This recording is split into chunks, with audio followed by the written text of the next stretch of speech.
السلام علیکم ورحمۃ اللہ وبرکاتہ۔ ناظرین، آپ تمام حضرات کا ایک بار پھر سے استقبال ہے ہمارے یوٹیوب چینل میرا دین اسلام سیکھو میں۔ دوستو، آج ہم پھر حاضر ہیں آپ کے سامنے ایک سبق آموز اور نصیحت آموز قصہ لے کر۔ تو دیر نہ کرتے ہوئے شروع کرتے ہیں ہم آج کا اپنا قصہ۔ پشاور ضلع کے رہنے والے دو شخص اس لحاظ سے کابل آ گئے تاکہ وہاں پر گوشت کی تجارت کر سکیں۔ کچھ ہی عرصے میں ان لوگوں نے 2 سے 3 ہزار روپیہ کما لیا اور اپنے وطن آنے کا ارادہ کر لیا۔ دونوں حضرات اپنے منافع کی رقم ساتھ میں لے کر اپنے وطن کی طرف چل دیے۔ جلال آباد کے قریب پہنچ کر انہوں نے ایک نابینا گداگر کو دیکھا جو راستے کے کنارے ایک بڑے درخت کے نیچے یہ صدا لگا رہا تھا: افسوس، گردش دورہ نے سب کچھ چھین لیا، یعنی حالات نے میرا سب کچھ چھین لیا، حتیٰ کہ آنکھوں کی نظر بھی چھین لی۔ کیا ہی اچھا ہو اگر پھر ایک مرتبہ ہتھیلی پر روپیہ رکھنے کا موقع میسر ہو جائے۔ بار بار وہ گداگر یہی جملے دہرا رہا تھا۔ دونوں حضرات نے اس کے قریب پہنچ کر اور گداگر سے دریافت کیا: بھائی، تم زمانے کی گردش سے پریشان ہو؟ نابینا گداگر نے کہا: میں اس علاقے میں ممتاز شخصیت کا مالک ہوں، میری بہت سی جائیداد تھیں، لیکن قسمت نے پلٹا کھایا کہ میری آنکھوں کی بینائی بھی ساتھ لے گئی۔ مجھے اس بات کا بہت شوق ہے کہ اس مفلسی میں اگر اپنا نہیں تو دوسرے کا کمایا ہوا نقد روپیہ ان ہاتھوں میں ایک لمحے کے لیے رکھ کر اپنے دل کو تسکین دوں، یعنی اپنے دل کو سکون پہنچاؤں۔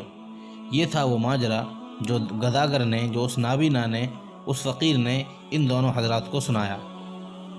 ان دونوں حضرات نے یہ فیصلہ کرتے ہوئے مناسب سمجھا کہ یہ ایک نابینا ہے، پریشان ہے، مجبور ہے، جائے گا کہاں؟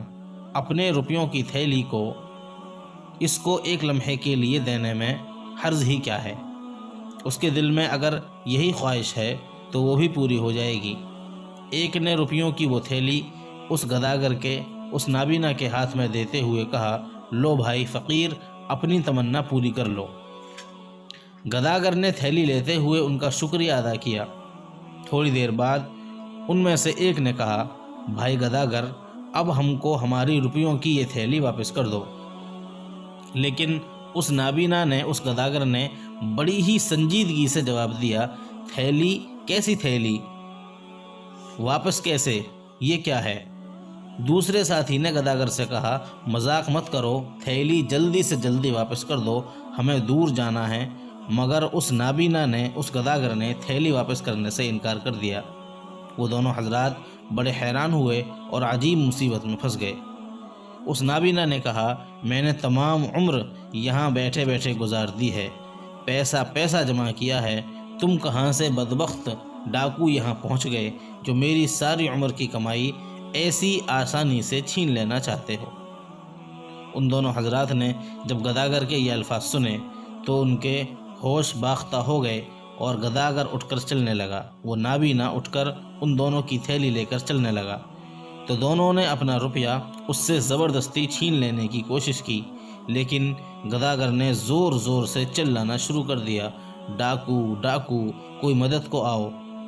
پاس میں ہی ایک بستی تھی، وہاں کے لوگ جائے وقوع پر پہنچ گئے اور ان دونوں حضرات کو ڈاکو خیال کرتے ہوئے گرفتار کر لیا۔ دونوں نے ہر چند کوشش کی کہ وہ دیہاتی ان کی بات کا اعتبار کر لیں، لیکن بے سود۔ بستی کے لوگوں نے یہ تجویز منظور کی کہ ان ڈاکوؤں کو بادشاہ کے دربار میں حاضر کریں اور ان کی گرفتاری کے صلے میں انعام حاصل کریں۔ چنانچہ دونوں کو گداگر کے ساتھ بادشاہ کے دربار میں حاضر کیا گیا، یعنی بستی والوں نے ان تینوں حضرات کو بادشاہ کے سامنے حاضر کر دیا۔ امیر عبد الرحمن عدالت کی کرسی پر بیٹھے تھے، درباری حاضر تھے۔ بادشاہ نے پہلے گداگر کا بیان سنا، پھر ملزموں کی داستان مظلومی سنی۔ جب بادشاہ نے دونوں کا بیان سن لیا، سننے کے بعد حکم دیا کہ ایک کڑاہی لے آؤ اور اس میں پانی ڈال کر خوب گرم کرو۔ یہ سنتے ہی دونوں حضرات بیچارے سہم گئے، اس دردناک طریقے سے اپنی موت کا خیال کرنے لگے اور ان کے دماغ میں یہ خیال آنے لگا کہ اس کڑاہی کے اندر پانی گرم کر کے ہمیں سزا دی جائے گی۔ یہ سوچ کر ان کی آنکھوں میں اندھیرا چھا گیا۔ کڑھائی لائی گئی، پانی ڈال کر خوب گرم کر کے حکم کا انتظار ہونے لگا۔ بادشاہ نے غضبناک ہو کر، غصے میں ہو کر کہا، لاؤ وہ روپیوں کی تھیلی کھول کر پانی میں ڈال دو۔ فوراً حکم کی تعمیل ہوئی۔ بادشاہ نے پھر کہا، کڑاہی سے سب دور ہٹ جاؤ۔ چنانچہ سب علیحدہ ہو گئے۔ بادشاہ نے مسند انصاف سے اٹھ کر اور کڑھائی کے پاس آ کر گرم پانی کی سطح کو بغور دیکھا، اور گرم پانی کی سطح کو اچھی طرح سے دیکھنے کے بعد بادشاہ واپس چلے گئے۔ حکم ہوا کڑاہی کا پانی گرا کر روپیہ ان دونوں حضرات کے حوالے کر دیا جائے جو تھوڑی دیر پہلے اپنی موت کا انتظار کر رہے تھے۔